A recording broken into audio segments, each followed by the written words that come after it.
Hola, espero que estén muy bien y aquí estamos de regreso en este viaje sobre los fundamentos del mercadeo. El tema que vamos a tocar hoy se llama comprensión del comportamiento de compra del consumidor.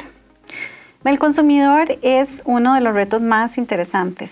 Los seres humanos somos muy racionales y no actuamos 100% bajo nuestro pensamiento, sino bajo nuestro corazón y nuestros sentimientos.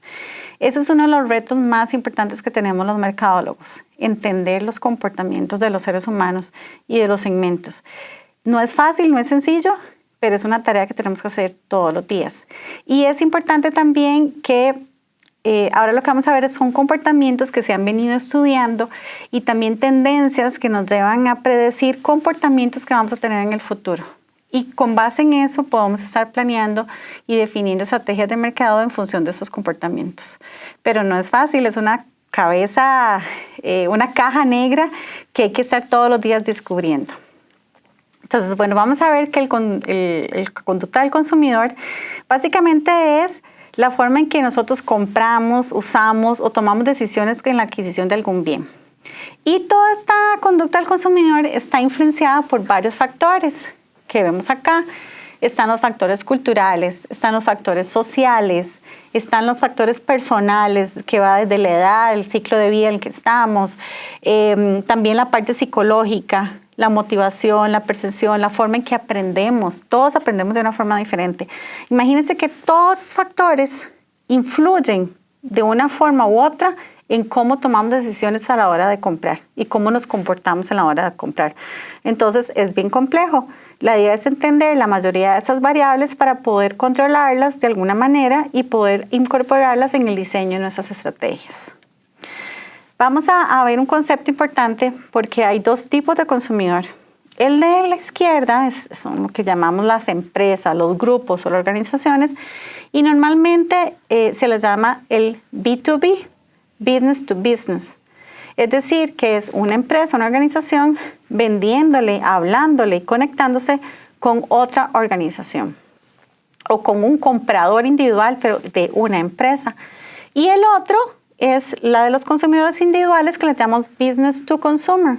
Eso es muy importante que lo tengamos clarísimo de un inicio cuando estamos definiendo estrategias de mercadeo, porque la forma en que nos comunicamos con estos dos tipos de consumidores es muy, muy diferente. Y recordemos que estamos hablando que siempre hablamos de productos, que hablamos de servicios, de ideas y de experiencias, no solo de productos. Veamos acá en este caso. Por ejemplo, acá hay dos anuncios de la misma empresa, del INS, el Instituto Nacional de Seguros. Estos dos mensajes a mí me llegaron. Entonces, vean que, por ejemplo, en el anuncio de la izquierda, yo ahí estoy haciendo un rol de business to business. En ese momento yo soy un consumidor de empresa para el Instituto Nacional de Seguros y me está hablando a mí de un producto que se llama SOS Pyme Segura. ¿Por qué? Porque yo tengo una pyme y saben que yo soy una pyme. ¿Por qué? Porque yo tengo seguro de responsabilidad con el INS para la empresa y saben el tamaño de la empresa y saben que yo soy una pyme. Pero también tengo comunicación que recibo ya yo como Rebeca, como consumidora individual, y me están vendiendo un seguro viajero con asistencia. Entonces vean que uno puede tener los dos roles, en una misma persona puede tener los dos roles, pero la comunicación que se genera hacia esa misma persona va a cambiar dependiendo de los objetivos que tengamos. Volviendo al tema de las necesidades, deseos y demanda, que esto lo vimos en uno de los módulos y que es un pilar y muy importante en el área de marketing. Recordemos que cuando las personas nos hace falta satisfacer una necesidad, tenemos una carencia y tenemos un desequilibrio y queremos llegar a alcanzar ese equilibrio. Entonces repasemos ese proceso de las necesidades y cómo las vamos satisfaciendo. Tenemos la búsqueda de un equilibrio, surge una necesidad. A nivel de marketing, orientamos la forma de satisfacer esa necesidad a través de un deseo, que básicamente el deseo lo que hace o el mercado lo que hace es estimular la demanda selectiva, que si esa persona quiere satisfacer una necesidad de algo específico, lo satisfaga a través de mi propuesta de valor y no el de la competencia. Luego se da la demanda, que es cuando tenemos la intención y capacidad adquisitiva para poder satisfacer ese deseo, y así logramos un equilibrio. Y así funcionamos todos los seres humanos. Y eso es un tema que ya vimos en uno de los módulos, pero es importante repasarlo porque es un pilar básico de la forma en que trabajamos los mercadólogos. Veamos este ejemplo de la marca Levi's. Probablemente muchos de ustedes la conocen, pero vean cómo los cambios que se van dando en la cultura y en los cambios generacionales van provocando que si una empresa no evoluciona y no cambia, puede perder una participación de mercado importante. Entonces, veamos este caso de la marca Levi's. En los 80, ellos se dirigían a un mercado masivo. No había segmentación.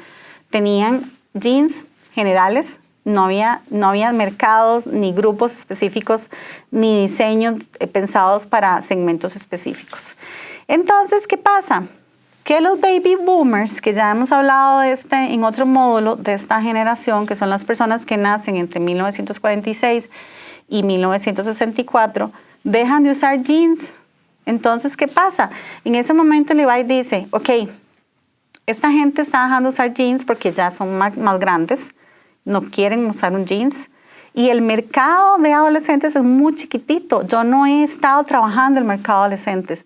¿Qué hago? Me voy a quedar sin mercado. Entonces, en el 86, ellos hacen un lanzamiento de lo que se llama la marca Dockers, que es un pantalón de algodón que es casual, que de hecho es bien interesante porque los Dockers al principio no eran utilizados en las oficinas, ¿verdad? Sino que a las oficinas hace muchos años siempre se usaba ropa muy formal, y los Dockers entran también a suplir esas necesidades cuando hay cambios y se hacen menos estrictas las políticas de vestimenta en las organizaciones. Entonces saca Dockers, pero también saca para la generación X los loose jeans, o sea, un jeans muchísimo más cómodo para esta generación, pero también lanza el 501, que es un producto, un clásico, ¿verdad? Es un ícono del Levi's, y lo lanza para los adolescentes. Entonces, hace una transformación en la empresa y empieza a segmentar con base en el comportamiento de compra del consumidor.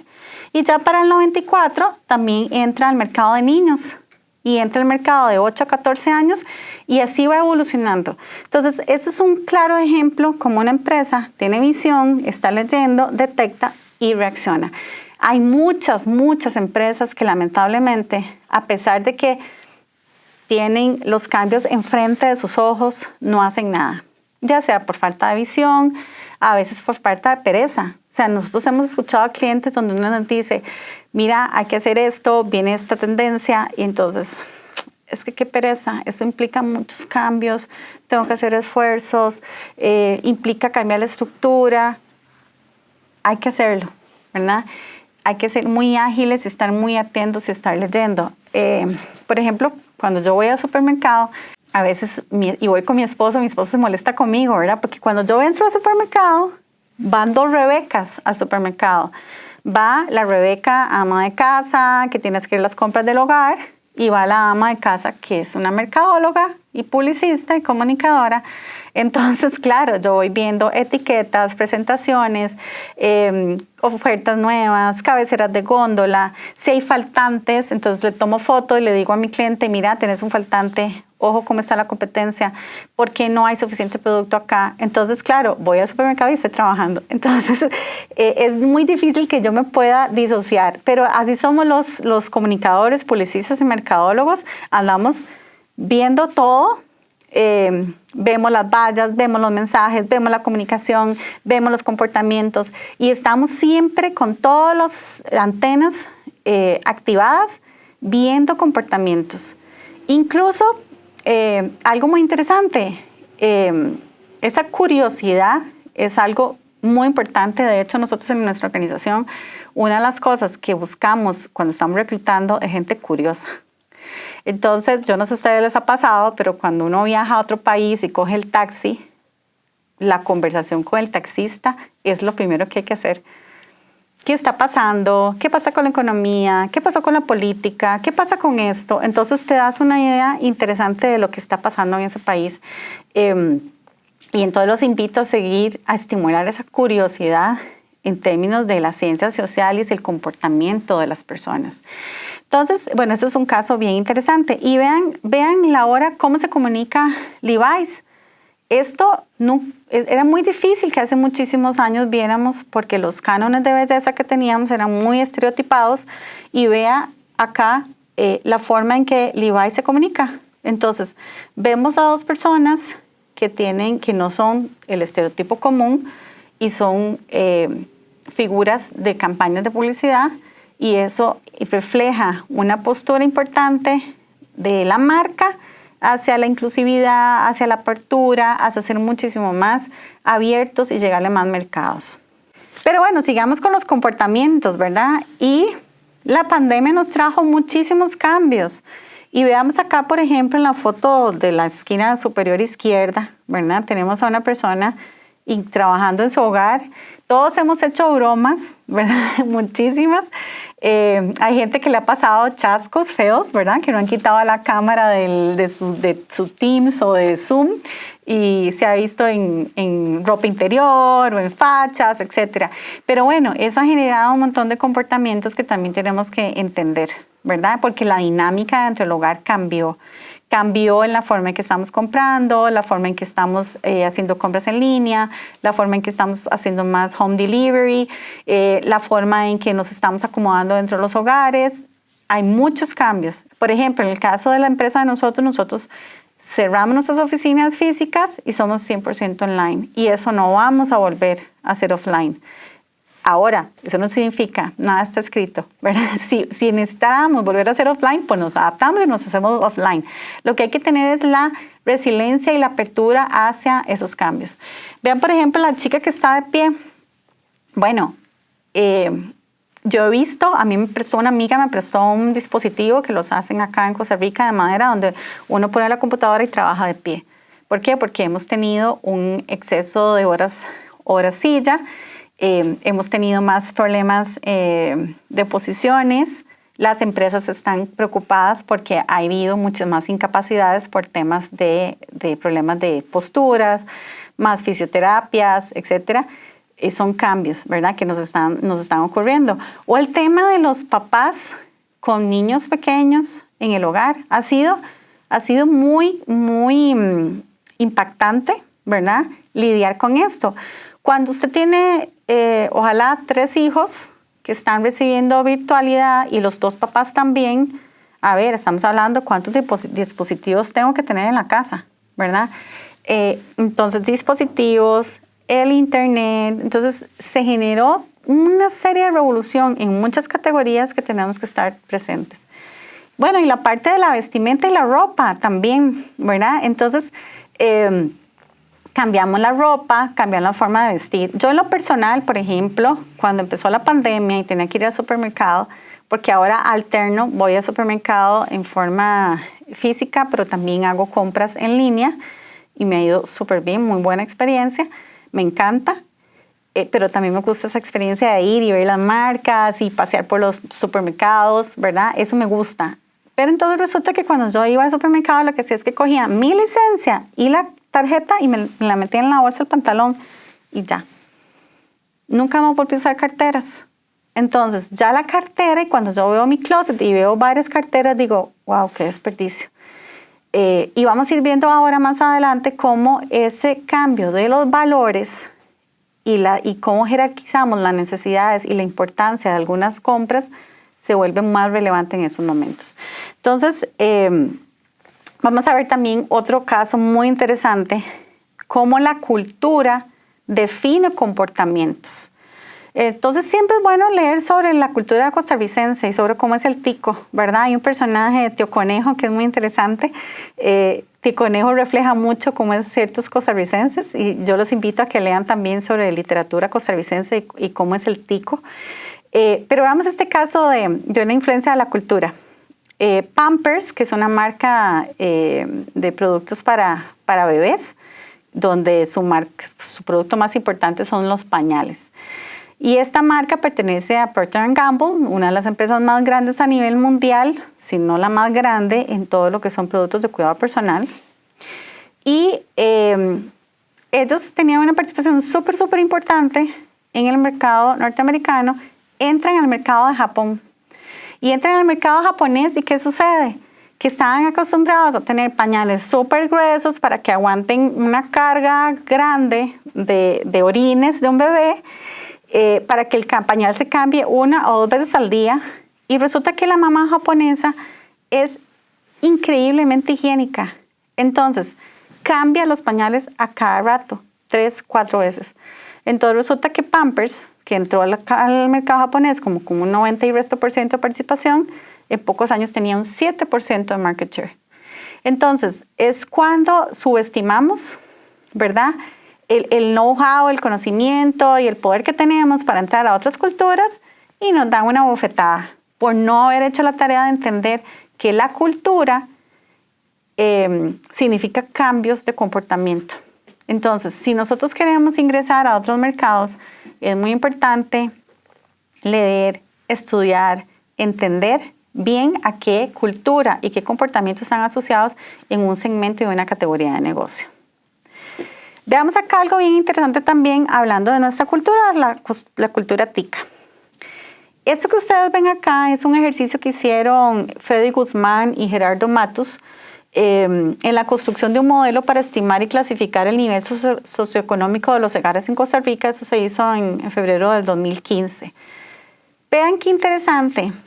Resulta que comparado con la mayoría de las economías o de los países de Centroamérica y algunos de Latinoamérica, la mayoría de los países de Centroamérica tienen una estructura piramidal en la estructura económica.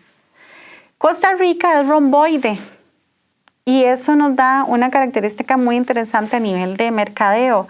¿Por qué? Porque vean que la clase media, que está, veamos acá las categorizaciones, está el nivel socioeconómico A, que es un 5% de la población,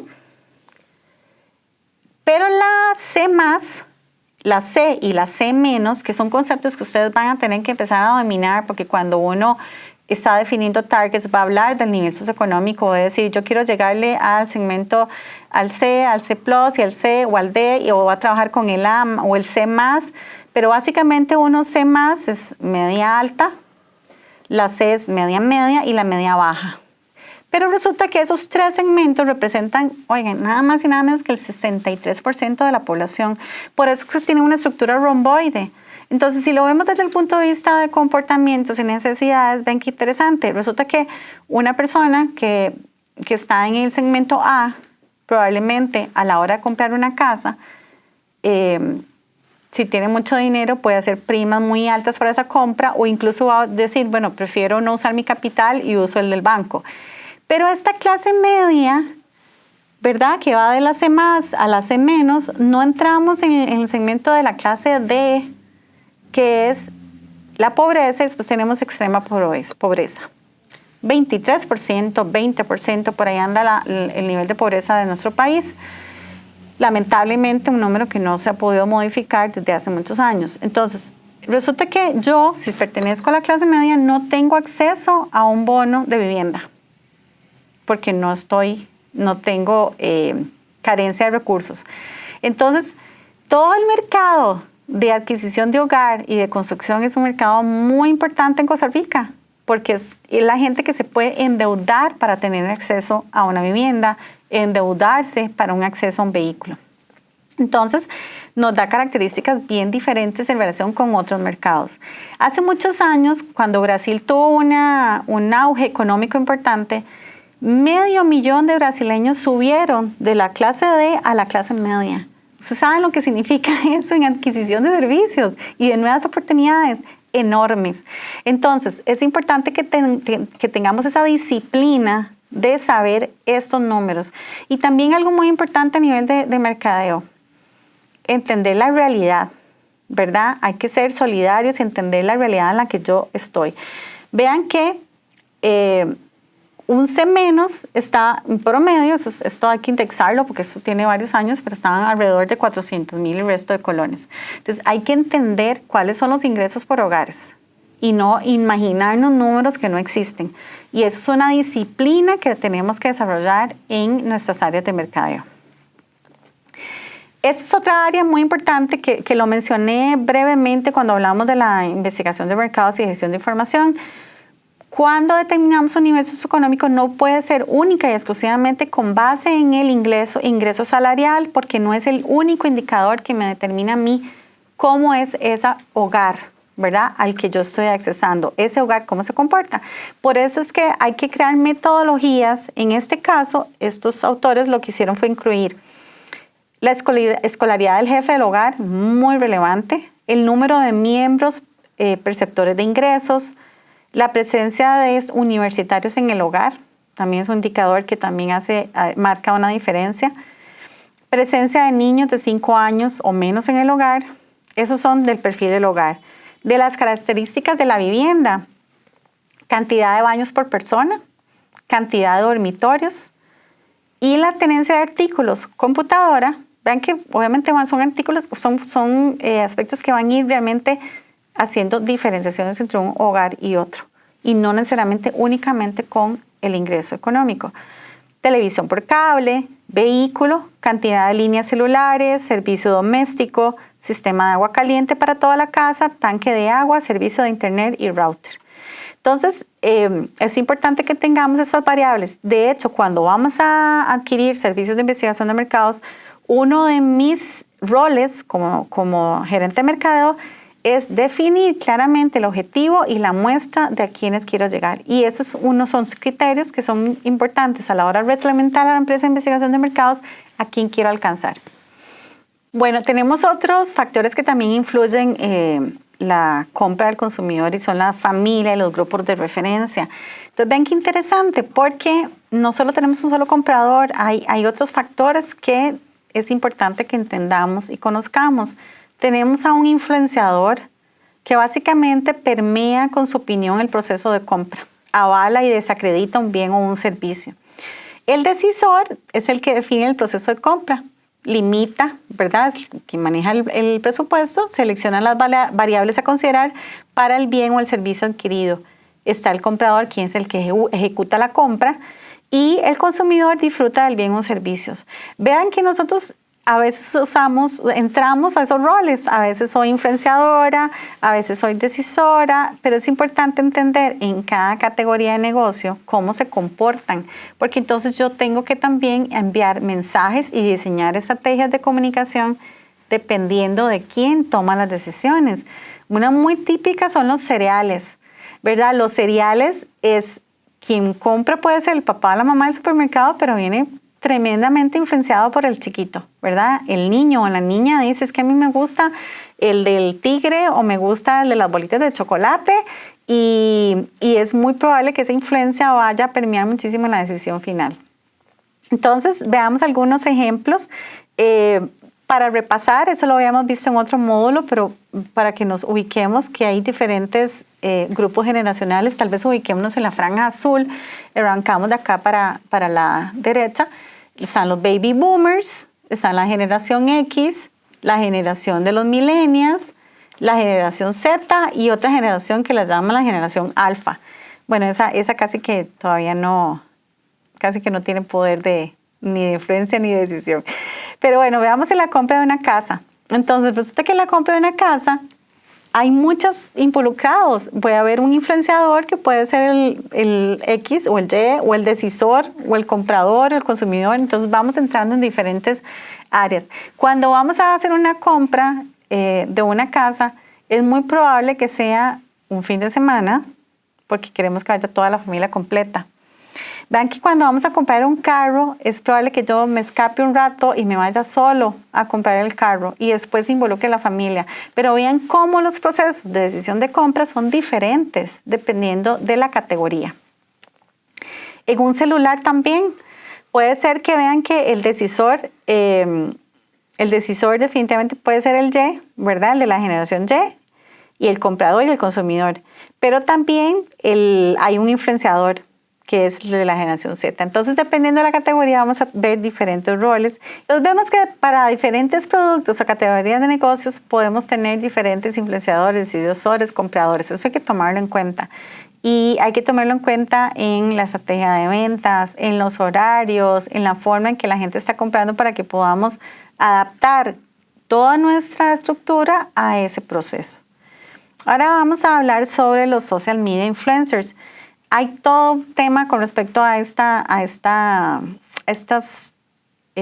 recursos que utilizamos a nivel de mercadeo. Algunas personas dicen que no sirven para nada, que hay gente que es que no tiene ninguna formación, que en realidad no influyen. Sin embargo, es importante entender que desde hace muchísimos años, pero muchísimos años, en mercadeo hemos utilizado influenciadores.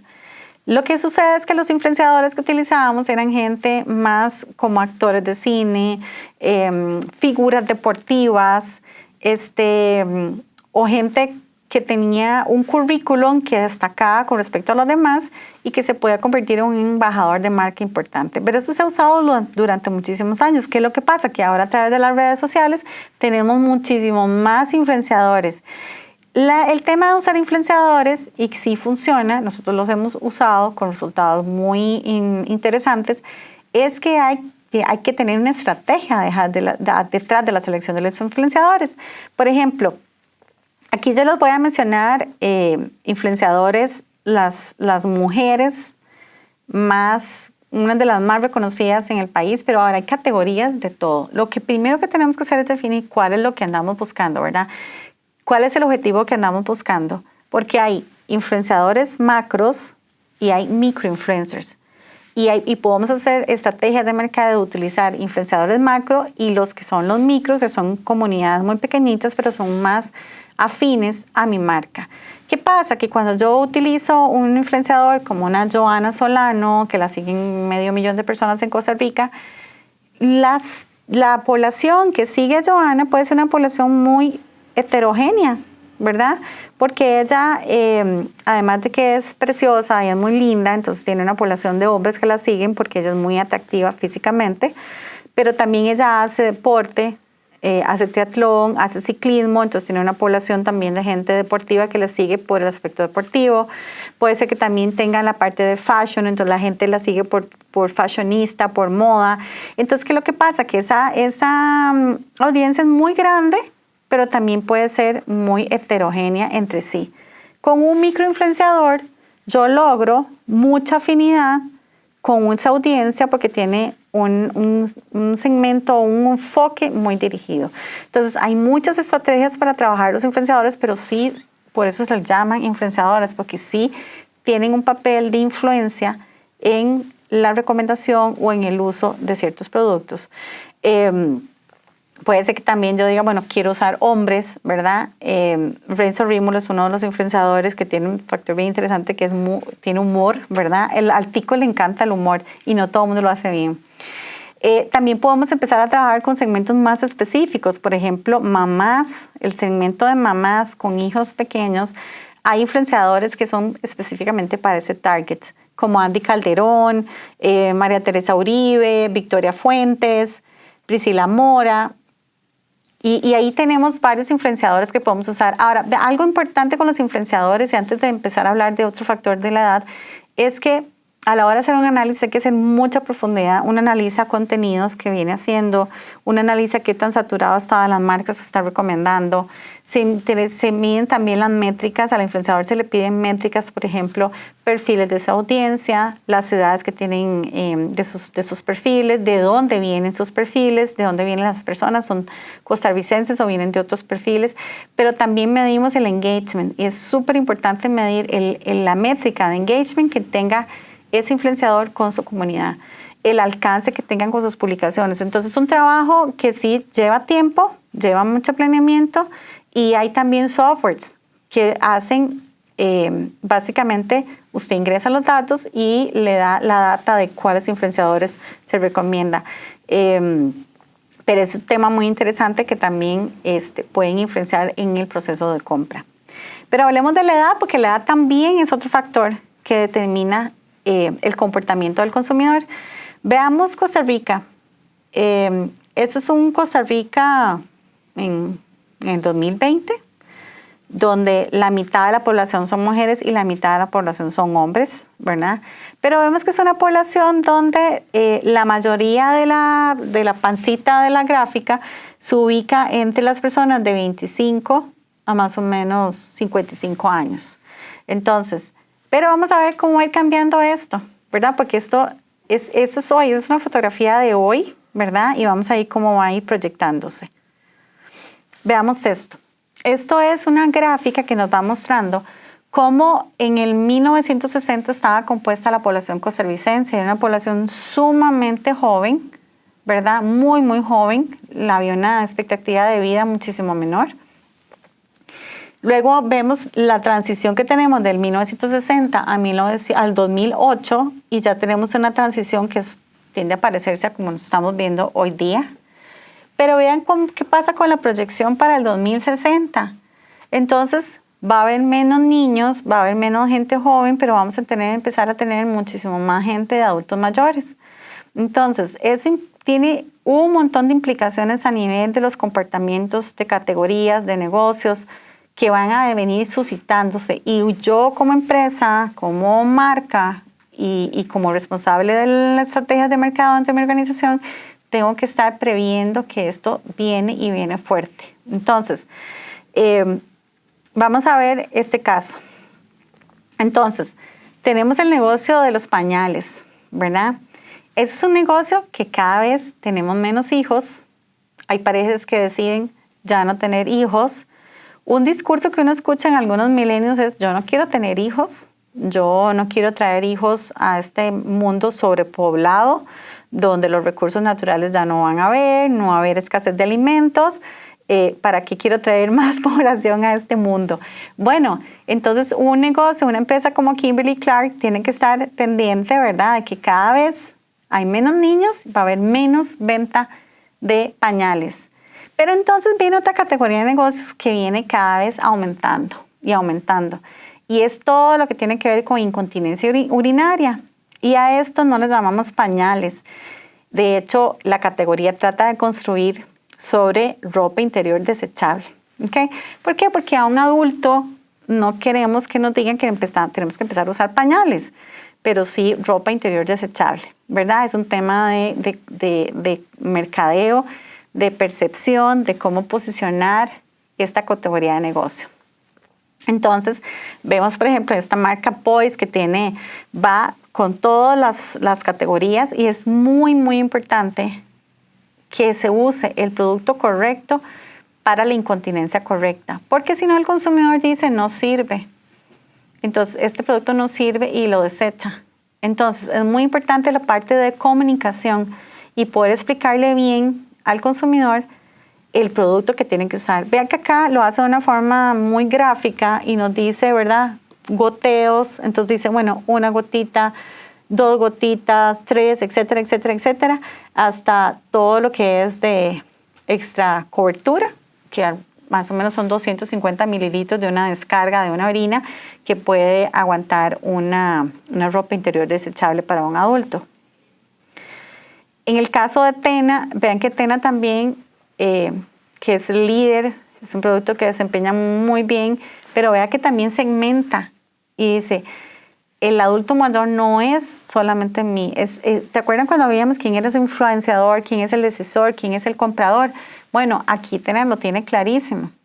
El usuario va a ser el adulto mayor, pero quien recomienda, quien influye, quien decide y que compran son varias personas. Entonces vemos que, por ejemplo, bueno, hay productos para hombres, porque la incontinencia también es para hombres y para mujeres, pero también está el cuidador. El cuidador es extremadamente importante en esta categoría de negocio. Entonces yo tengo que hacer campañas de comunicación para llegarle al cuidador, y el cuidador puede ser, ahí en la fotografía se ve con una persona con un uniforme, ¿verdad? Y pareciera que es un enfermero. Bueno, hay cuidadores de todo tipo, hay cuidadores que se entrenan como cuidadores empíricamente, hay gente que sí son estudiantes de enfermería o un enfermero, pero esto cada vez va a ir creciendo y creciendo y creciendo, ¿verdad? muchos de nosotros probablemente somos lo que nos llaman la generación sándwich. ¿Qué es la generación sándwich?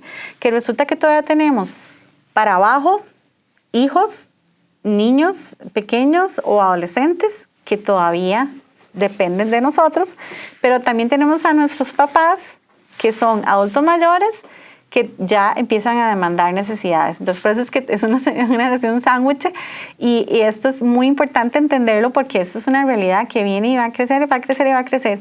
Y esto genera un montón de otras cosas de servicio, de necesidades. No por ello empezamos a ver ahora un montón de productos de colágeno hidrolizado para las articulaciones. ¿Por qué? Porque vamos a vivir más años. Entonces ahora decimos, hay más Alzheimer. No es que hay más Alzheimer, es que vivimos más y entre más vivimos es más probable que hay enfermedades que antes nos moríamos antes de padecerlas. Pero aquí vienen unas influencias del comportamiento del consumidor muy fuertes con los cambios demográficos.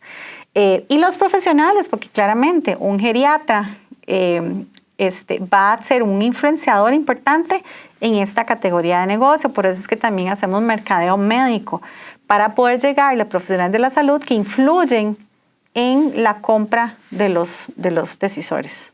Pero vamos a ver que antes comprar un televisor probablemente era un dispositivo casi que otro appliance o otro electrodoméstico dentro de la casa.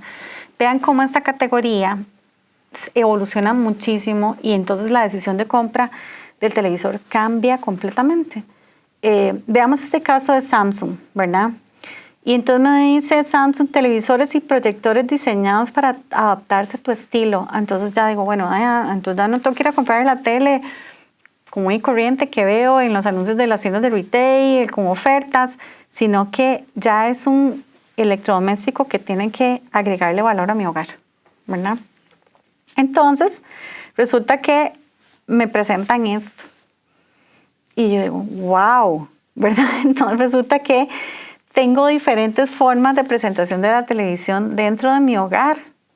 Y esto, entonces resulta que ya esa compra, que puede ser muchísimo más corta y menos pensada, se convierte en un proceso de compra muchísimo más elaborado, ¿verdad?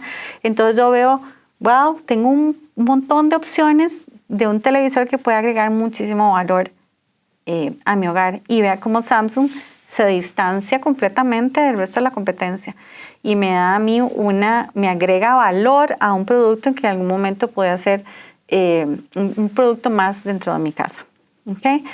¿Qué pasa? Que entonces nos dice, tu hogar refleja tu estilo, reimagínalo pensando en todas las posibilidades. Nuestros televisores se adaptan perfectamente a tu hogar. Entonces, claro, te dice reimagínatelo. Me está diciendo, a ver, el televisor es un nuevo elemento. Deberías dedicarle tiempo para poder escoger el mejor que sea, la opción que mejor se adapte a tu estilo. Entonces, cuando yo estoy navegando en la página, ven qué interesante, cuando yo estoy viendo esto, porque esto me llegó a mí por correo y créanme que era imposible dejar de verlo. Entonces, me sale esta persona y me dice, ¿necesitas ayuda? Contacta a nuestros expertos, podrás vernos y nosotros a ti solo si activas tu cámara y empezar. Entonces, no cierra, o sea, me termina el ciclo completo para que yo no me pierda y pueda realmente bajar la comunicación y me pone a disponibilidad todos los canales para que yo pueda comunicarme. Eso es agregar valor, agregar diferenciación y agregar conexión con nuestros clientes. En una categoría que le dan muchísimo más valor de un tele común y corriente a un electrodoméstico con un estilo adaptado a mis necesidades y que va a agregar valor incluso a mi hogar. Veamos esta categoría de shampoos y yo les voy a hacer una pregunta a ustedes y quiero que piensen un poco qué tan involucrados están ustedes en la decisión de la compra de un shampoo. Me es, como digo yo, inverosímil no obstante, no me interesa o sí me interesa, es importante. ¿Okay? Antes, hace unos años atrás, en la selección del shampoo, el comportamiento de la mujer y del hombre era bastante diferente. Ahora ya hay hombres que se preocupan muchísimo más por el cuidado personal en general y eso es otro comportamiento importante con un cambio en una categoría que hay oportunidades enormes de crecimiento. ¿Qué pasa con el shampoo?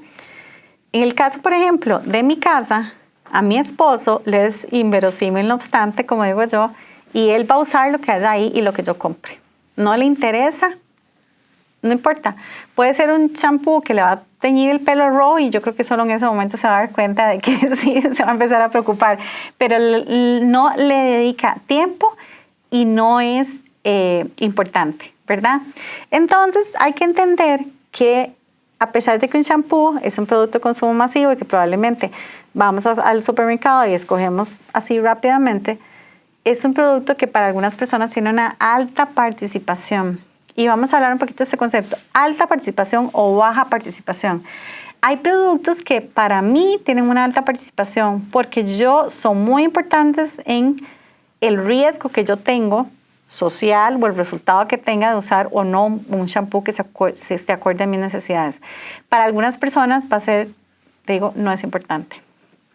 Entonces, imagínense que marcas de shampoo hay muchísimas y los rangos de precio también varían enormemente. Comprar un shampoo en un salón de belleza es tal vez el doble de comprar un shampoo en un supermercado. ¿Qué pasa? Que hay personas que, por ejemplo, compran un shampoo de una marca súper cara una vez y rellenan con otro shampoo más barato porque van al gimnasio y resulta que en el gimnasio ven el shampoo que está usando. Y así funcionamos. Vean qué comportamiento más extraño, pero es entendible. La gente quiere aparentar y darse otro estatus y ver que la gente, como es visible, a veces en los baños o cuando sale se va a ver que están usando otra marca de shampoo cuando adentro no sabemos qué es lo que hay. Puede ser el shampoo más barato. Pero así funcionamos. Vean qué difícil, por eso es que es importante la investigación de mercados cualitativa para entender las razones por las cuales las personas nos comportamos de esa forma. Y es interesante también en el tema de todos los cuidados personales, cómo funcionamos, y no voy a generalizar, pero sí tiende a comportarse de esta forma la mujer con los hombres en la selección, en la compra, en los cuidados. Por ejemplo, hace poco mi esposo me decía, mira, fíjate que estábamos hablando de las ojeras y de las bolsas de los ojos, y me dice, me puse a investigar y me encontré este producto. Y resulta que es 5 en 1. Y yo, en serio, sí, es para los ojos, es para la cara, hace esto, humecta, 5 en 1. Las mujeres no hacemos eso. Las mujeres sabemos que la piel de los ojos es diferente, es más delgadita y jamás vamos a usar un producto para los ojos que igual para la piel. Bueno, al hombre si quiere 3 en 1 y si puede ser 5 en 1 muchísimo mejor. Y si el champú es jabón, que existe, si es jabón y es detergente, bueno, también ojalá. Si es jabón de baño, es champú y es rinse, maravilloso, y existen esas soluciones. Entonces, eso es una forma, porque así se comporta en el hombre, si tengo yo que reaccionar y ofrecer ofertas de valor en función de ese comportamiento. Bueno, estamos hablando del comprador individual. Hablemos un poco del comprador industrial o de empresario, el business to business. Entonces, las etapas son muy parecidas, tal vez es un proceso más largo donde entran y salen más jugadores. Pero tenemos acá donde primero reconocemos el problema, ¿verdad? Normalmente es que necesita un proveedor que traiga a tiempo, que tenga buena materia prima, que esté certificado, que tenga capacidad de entregarme, no me entregue hoy y después me vaya a quedar mal. Entonces hay que primero determinar el problema. Y luego la descripción general de la necesidad, qué es lo que necesito, para luego especificar el producto. ¿Por qué? Porque yo tengo que cotizar, tengo que pasarle al departamento de compras, que normalmente las empresas más grandes, hay un departamento de compras y tenemos que pasarle los requerimientos para que me haga una búsqueda de los proveedores correctos.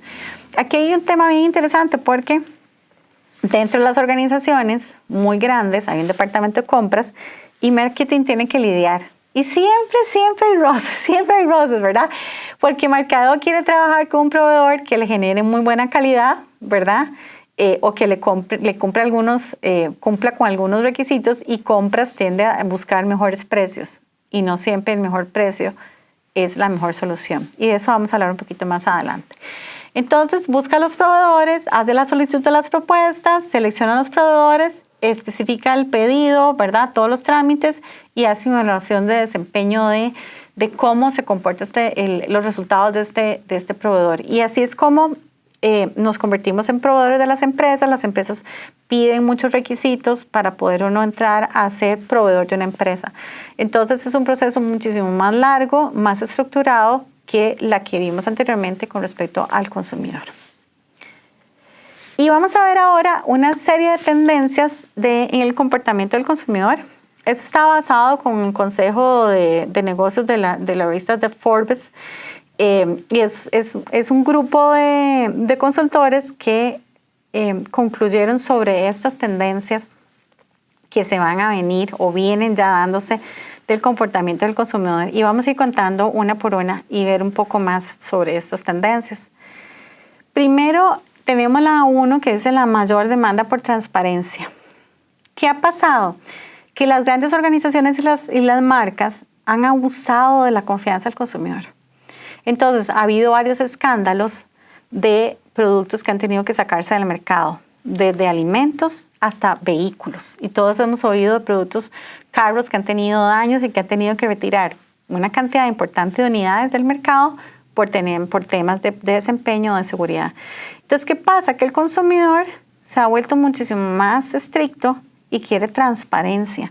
Quiere transparencia en todo, en toda la cadena de valor, desde la distribución, desde la entrega, desde el diseño, desde el empaque, desde el producto, quiere transparencia.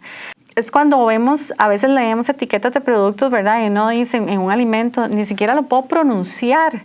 Entonces, como dicen, hay una broma que dice, si no puedes ni pronunciarlo, entonces no lo compres. Entonces, de ahí surgen un montón de tendencias, que eso es casi como todo un capítulo para conversar, en temas de etiquetado, de ingredientes saludables, donde hay una tendencia enorme a todo lo que tenga que ver con productos químicos entre los alimentos. Y es una tendencia enorme, enorme, que no para y va a seguir.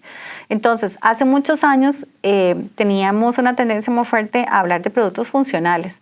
Entonces, era producto que tenía agregados muchas cosas. Ahora, entre menos, o decir, no tiene esto, no tiene el otro, no tiene esto, es positivo para el consumidor. Entonces, es importante que sepamos que la transparencia es algo que el consumidor está demandando. Otro comportamiento que viene es el incremento de las compras online. Entonces, esto ya venía dándose, pero a raíz de la pandemia el consumidor empujó esto y aceleró el proceso. Y lo aceleró de una forma increíble. Solo lo que es compras online, así como todo lo que es el delivery a las casas. ¿Qué pasa? Que hay muchos consumidores son muy incrédulos al decir, esto yo creo que no funciona, a mí me van a robar, tengo que poner la tarjeta, no sé cuándo me va a llegar, no sé si esa blusa que yo vi, no puedo tocar la tela y no sé de qué me están hablando. Y resulta que el consumidor empujó esto y cuando se dio cuenta que era fácil y que funcionaba, le gustó. Y esto es una revolución y viene y se va a seguir dando. Entonces, es muy importante que a nivel de las organizaciones y a nivel de mercadeo lideremos las transformaciones digitales y las transformaciones en nuestras organizaciones. Implican cambios importantes, pero esto se viene, se da y es una realidad y hay que enfrentarla. Mayor foco en lo realmente importante. Resulta que el COVID nos movió el piso, ¿verdad? Y cuando vimos en uno de los módulos, vimos sobre la necesidad de Maslow, donde ya casi que todas nuestras necesidades primarias estaban satisfechas y resulta que ahora volvimos a poner nuestra salud en un peldaño superior. Nuestra salud, la de nuestras familias y la posibilidad de tener trabajo, ¿verdad? Que probablemente habían dejado de ser prioritarias. Bueno, el COVID nos mueve el piso y empezamos a valorar otras cosas. Entonces, si yo pensaba que mi consumidor se comportaba de esta forma y para él era importante A, B y C, tengo que replantearlo y volver a decir, bueno, a raíz de todos los cambios, ¿qué es lo que ahora es importante para usted? E incorporarlo en nuestras estrategias. Otra cosa importante es cambio hacia la comunicación omnipresente. Resulta que desde hace muchos años hubo una revolución de los medios de comunicación, ¿verdad? Los medios de comunicación, las audiencias se fragmentaron, los medios de comunicación tradicionales perdieron alcance y nacen muchos otros medios y viene toda la transformación digital. Entonces los consumidores somos multicanales y consumimos contenidos por muchos canales. Por eso es que las marcas tienen que tener un ecosistema y lo que llamamos son sus activos digitales y tiene que estar presente en muchos de los activos digitales, hablando de una forma diferente dependiendo del canal, desarrollando contenidos diferentes, pero también considerando el comportamiento de los consumidores en cada uno de esos canales. Esto no es fácil, pero sí se requiere hacer esa transformación. Otro cambio es un mayor elemento humano en las interacciones con los clientes. Resulta que nos embotamos de Zoom, nos embotamos de las reuniones por Teams, nos embotamos de esta virtualidad, ¿verdad? Y queremos trato personal. Entonces hay oportunidades de volver a la llamada telefónica también, ¿verdad? Porque entonces nos saca un poco de esa rutina o hasta incluso poder hacer presentaciones de uno a uno en un ambiente controlado y hacer esa presentación de uno a uno, la gente se va a sentir muchísimo mejor porque la gente está deseando poder tener esa interacción. Otro también comportamiento importante que viene como cambio son los clientes business to business obtienen más apalancamiento. ¿Por qué? Porque entonces el decisor business to business tiene más acceso, tiene más información, puede leer más, tiene más información técnica y eso es fabuloso, y eso es maravilloso de cara a un vendedor técnico. Entonces, ¿qué es lo que pasa? Que va a haber muchísimo menos remordimientos de compras, ¿verdad? Me embarqué, la verdad es que esto no es lo que yo esperaba. Entonces, mientras esa relación sea más fuerte y se construya, pues ambas partes van a ir ganando. Otro cambio es más anonimato y esto es, hemos hablado en muchos de los módulos de que siempre tenemos que gestionar información y datos de los consumidores y tenemos un reto importante porque ha habido brechas importantes de seguridad en algunas redes sociales o en algunos sistemas o hackeos de información donde empieza el consumidor a sentirse nervioso, ¿verdad? Por mis datos. Entonces, aquí viene un reto importante porque la gente ya no quiere más anonimato. Entonces, a mí me pasó hace poco que hago una transferencia del banco A al banco B y me dice, no puede hacer la transferencia, hay un problema con el emisor o el receptor. Hablo con el emisor y me dice, check, todo está bien, es con el receptor. El receptor me dice, sí, no puede hacer transferencias porque tienen que venir a la sucursal a actualizar tus datos. Entonces, al principio yo dije, qué pereza. O sea, tengo que ir físicamente, ¿verdad? Que ya no nos queremos mover a ningún lado, ¿verdad? Todas las distancias ya nos parecen larguísimas. Y yo dije, hey, me están cuidando. Y la verdad es que yo voy a ir a actualizar mis datos, que son sumamente sensibles, en una reunión de uno a uno con el ejecutivo en el banco. Y entonces mi percepción cambió completamente. Y además también me atendieron bien en el banco. Entonces la experiencia fue positiva y el resultado de esa experiencia fue con calificación buena. Y dije, me parece súper bien y me parece muy bien que cuiden mis datos y se preocupen por mí. Luego tenemos otra de los cambios de comportamiento, viene el número 8 que dice consumidores que buscan experiencia social. Bueno, el año pasado cuando salió a la venta las entradas de Coldplay, que es el primer concierto abierto al público, no sé, 20 minutos para que se vendieran todas las entradas. La gente está deseosa, y en el momento que haya inmunidad de rebaño y podamos hacer apertura, ya deberíamos ir pensando en qué cosas tenemos que prepararnos porque la gente va a estar, pero como loca, fascinada de volver a tener esa experiencia social. Más personas adoptan un enfoque do it yourself. Eso es bien interesante porque todo esto que vivimos, ¿verdad?, nos dio las oportunidades de conocer que teníamos habilidades o de hacer ahorros o de hacer cosas en la casa. Entonces hay que aprovechar este boom del do it yourself, porque esto probablemente quizás más adelante no deje de suceder. Pero, ¿qué es esto? Resulta que empezamos a pintarnos las uñas, ¿verdad? Y a hacer habilidad para pintarnos las uñas en la casa y dejar de ir al salón, o secarnos nosotros el pelo, o empezar a cocinar en la casa y ir a cenar afuera con menos frecuencia. Y hay gente que estos cambios de la pandemia nos generaron una nueva entrada a la cocina. Había gente que le gusta y lo había dejado de hacer y vuelve a la cocina. Otros como yo, que no cocino, no me gusta.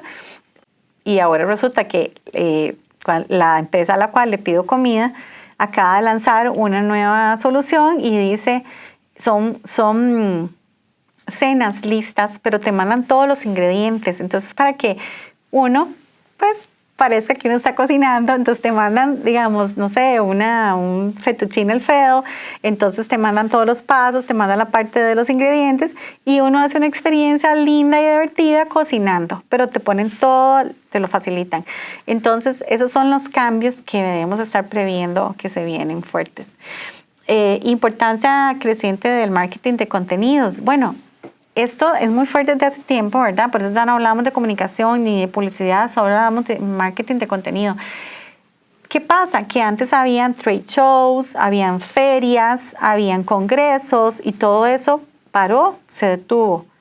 Pero, a ver, las industrias no pueden detenerse, tienen que seguir trabajando. Entonces, ¿qué hemos hecho? Adaptaciones. Entonces, nosotros tuvimos el caso de una marca, un cliente que lo invitaron a un congreso. El congreso era virtual. Pero entonces yo hablaba con la persona que organizaba el congreso y le dije, ¿qué más me vas a dar? Yo necesito que interactuemos. Yo necesito, ¿en qué plataforma está hecha? Bueno, está en WordPress, ok. Puedo hacer una trivia, puedo trabajar eso. Es que necesito que haya interacción. Al final desarrollamos una trivia, la gente participó, había premios.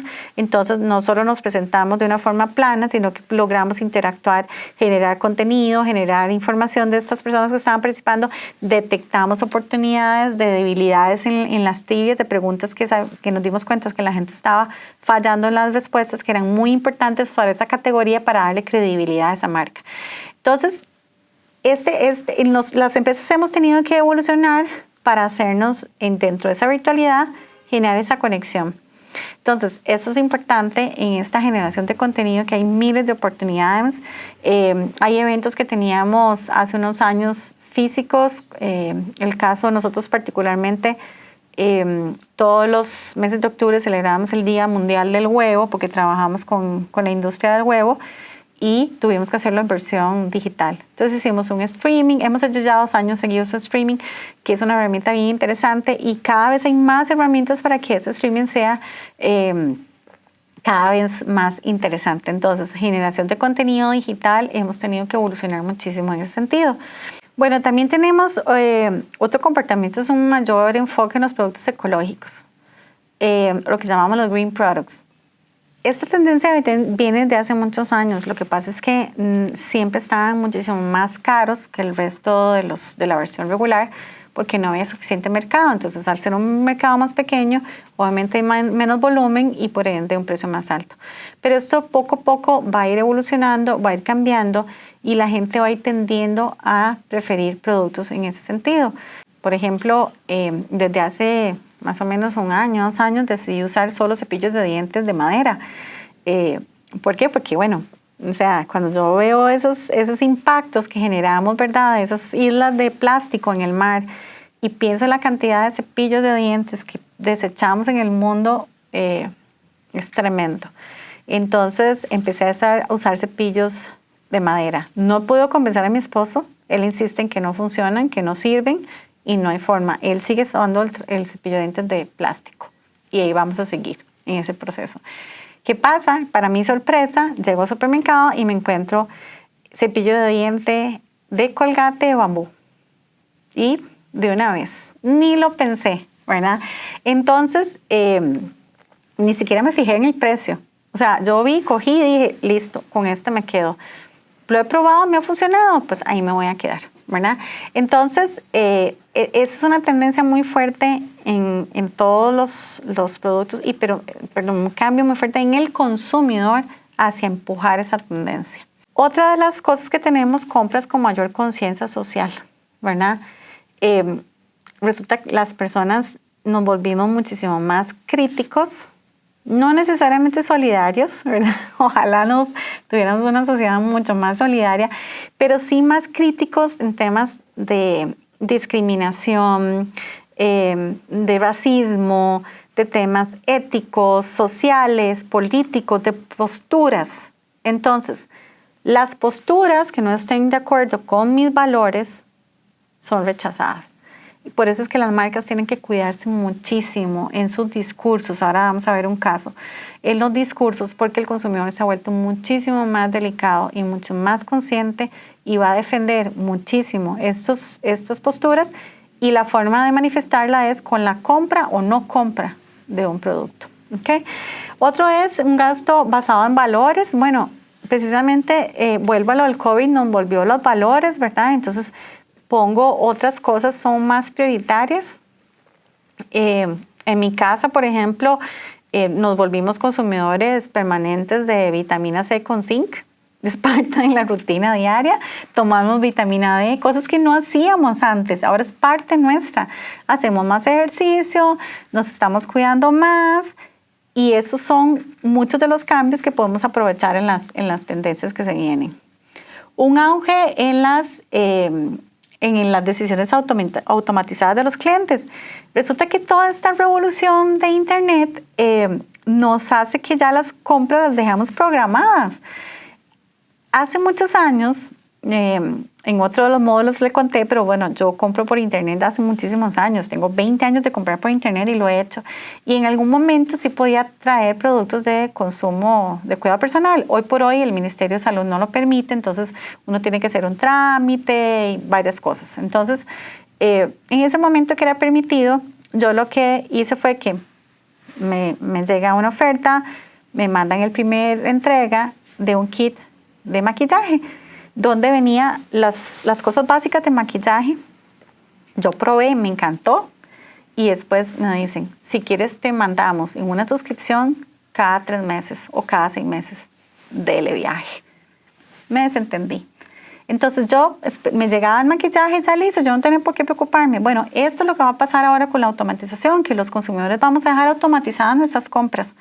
Entonces, vean qué importante que si yo logré, conecté y me satisfació la experiencia que tuve, es muy probable que la automatización genera lealtad automatizada, ¿verdad? Claramente que tengo que lograr un proceso antes de conectar y lograr el objetivo, pero vean qué posibilidades más maravillosa. Ese proceso de generación de lealtad que es tan difícil y cuesta tanto, con una herramienta automatizada podríamos acelerarlo. Y tenemos, por último, clientes que prefieren proveedores aprobados. Bueno, ¿qué pasa? Ahora que veíamos en el proceso de compras de cómo nos comportamos en business to business, cada vez somos más estrictos en quién nos va a dar ese servicio. Entonces yo quiero saber si ese proveedor está certificado, ¿verdad? Bueno, acá en Costa Rica desde hace muchos años, esto fue cuando llegó Baxter a Costa Rica, hace muchísimos años, que fue la empresa pionera, de las primeras empresas multinacionales de dispositivos en zona franca. Para venderle a Baxter había que estar certificado. Y eso generó toda una influencia enorme en la industria local costarricense, porque para venderle a Baxter tengo que estar certificado. Y entonces yo tengo que igualarme a un proveedor mundial y tengo que tener esos estándares. Entonces ahora hay que cumplir esos estándares mundiales y el consumidor quiere que nosotros le demostremos que yo tengo certificaciones, que tengo avales, que soy un producto ecológicamente amigable, que no utilizo en mi producción población infantil, que soy socialmente solidario y pago la caja. Vean que cuando uno quiere como empresa venderle al Estado, y a muchas empresas que no son del Estado, a mí me piden la certificación de que estoy al día con la caja y que además pago los seguros de responsabilidad social. Y sin eso no puedo entrar como proveedor. Entonces, el consumidor también, tanto las empresas como los consumidores, nos estamos volviendo más exigentes con quienes nos van a proveer el servicio.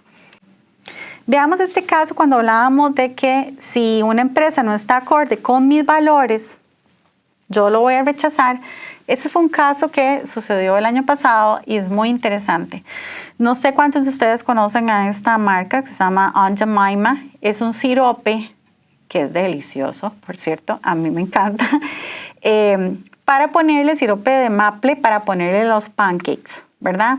Entonces resulta que tiene connotaciones, o sea, toda la historia donde viene el personaje, la receta, viene desde la esclavitud y tiene connotaciones de estereotipos raciales. Entonces, ¿qué pasa? Que ya los consumidores dijeron, no más, ya no queremos ver esa marca. Y esto es PepsiCo, Quaker, es una empresa mundial enorme, dijo, sí, ya, ¿ok? Entonces, ¿qué pasa?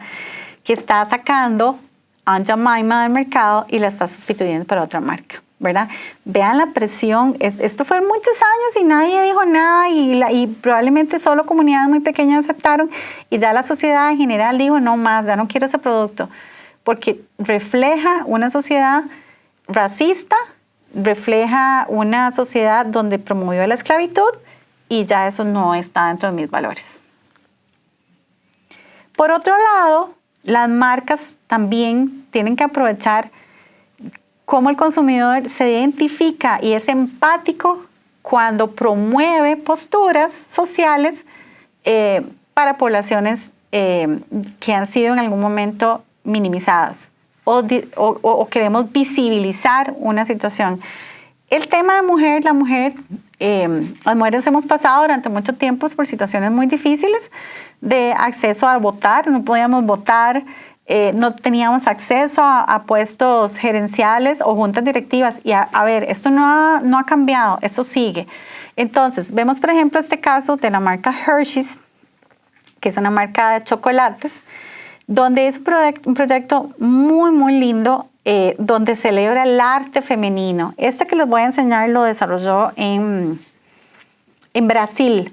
Entonces, ellos lo que querían era, el objetivo de esta campaña para el Día de la Mujer es que la marca Hershey's presentó por segundo año, porque ya lo ha hecho 2 veces, una campaña dedicada 100% al talento femenino. Entonces, como insignia de la marca presentó 8 empaques diseñados exclusivamente. Cada empaque hacía referencia a una artista brasileña. Entonces había actrices, poetas, pintoras de diferentes áreas del espectro, de temas artísticos. Entonces había 2 categorías, ella sueña y su sueño, ¿verdad? Entonces jugaron también con contenido muy, muy interesante. Finalmente, ¿qué es lo que buscan? Empatía y una sociedad más igualitaria. Entonces, los consumidores nos identificamos con esas posturas, con esas propuestas, nos gustan, nos atraen y cada vez vamos a demandarle a las marcas más posiciones con respecto a esto. Y es interesante porque a nosotros nos ha pasado, ¿verdad? Donde nos cuentan, nos hacen un brief y nos cuentan que viene una marca, que la marca es súper irreverente y que la marca va a un segmento más joven y que quiere ser apelar a la indulgencia y que la personalidad de la marca, ok, perfecto, ese es el branding de la marca. Y resulta que cuando presentamos la propuesta y que va con influenciadores, entonces una de las chicas influenciadores viene con el pelo teñido y sale con la espalda descubierta. Entonces de pronto sale una de las chicas de marketing y dice, es que esa no me gusta, porque sale media desnuda, ¿verdad? Entonces vieran qué difícil cuando trabajamos, porque a ver, uno tiene que desprenderse. Yo no soy el consumidor de esa marca, yo me tengo que desprender, o sea, yo tengo que seguir, o sea, esa es la construcción de la marca, ese es el branding, esa es la personalidad, quiero buscar gente que se parezca a la marca y a mí no se me puede salir el gusto mío personal, ¿verdad? Y eso, vean, pasa más frecuente de lo que ustedes se imaginan. Entonces, bueno, volviendo a ¿verdad? Vean, acá viene el de ella sueña, ¿verdad? Y ese es el de su sueño y una caja preciosa, divina, temática. Esto es crear valor, estar acorde con el comportamiento del consumidor y estar alineado con las tendencias que están dándose en el mercado. Así que ese es el final de este módulo. Espero vernos pronto y muchísimas gracias.